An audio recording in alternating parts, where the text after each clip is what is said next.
YouTube, what's up? Trucking with MEDLOA, Squad Boys, MEDLOA Trucking and Transportation. Coming to you from Oklahoma, heading to Norman, Oklahoma. From Denton, Texas, from the U.S. Cold Storage. But anyway, I just wanted to get with you guys a couple things going on.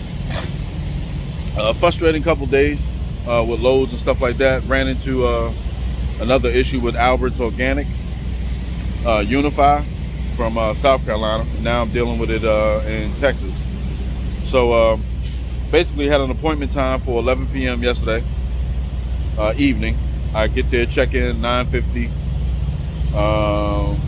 Check-in's done at 10:15, and then I get a door at 1:30, and I don't get unloaded until 5:45 the next morning.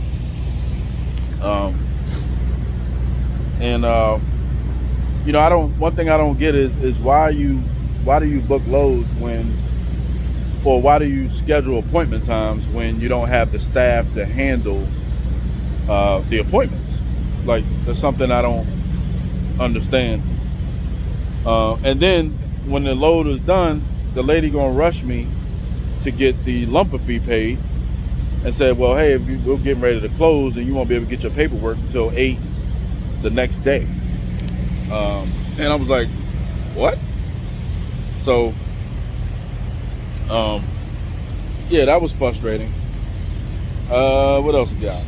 I'm pretty sure I'm gonna get some backlash for saying their name. I've seen a video and some comments where you know, they don't like saying the shippers or receivers' names, but hey, I'd rather you guys know.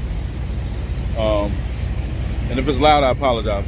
But I'd rather you guys know about the shippers and receivers beforehand, coming out here, and this way you know what to expect or not to expect.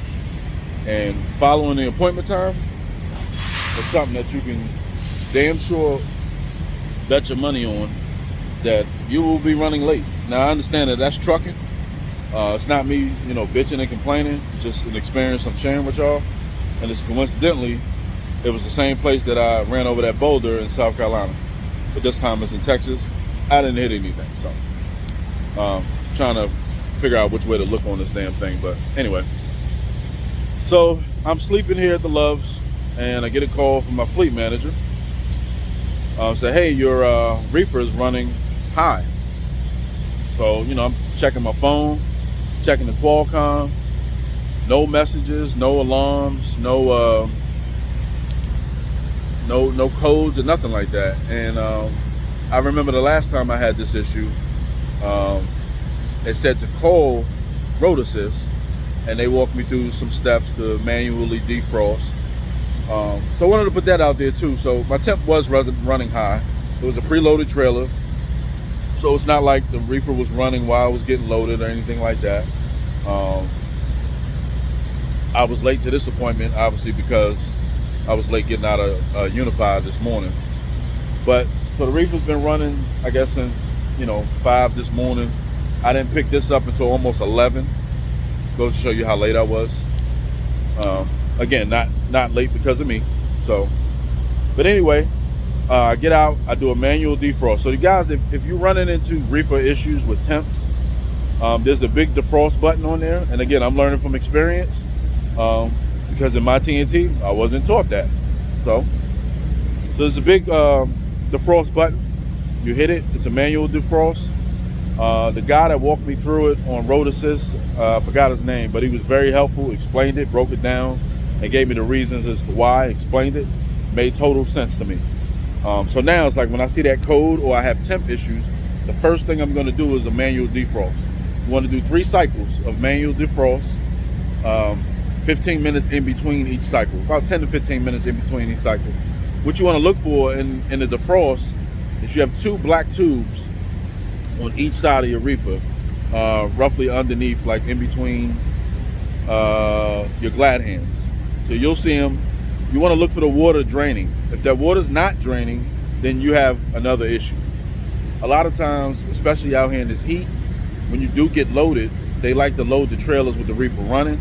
I've asked numerous times, Road Assist fleet managers and other people, they say that's a big no-no. because of the heat and the air and the negative temps will mess your reefer up. And 9 times out of 10, you would have a code thrown at you saying that your temp is out of whack once you get loaded. So needless to say, the water was draining, the condenser was frozen. 3 cycles usually will do it. If it's not too bad, 1 or 2 will do it.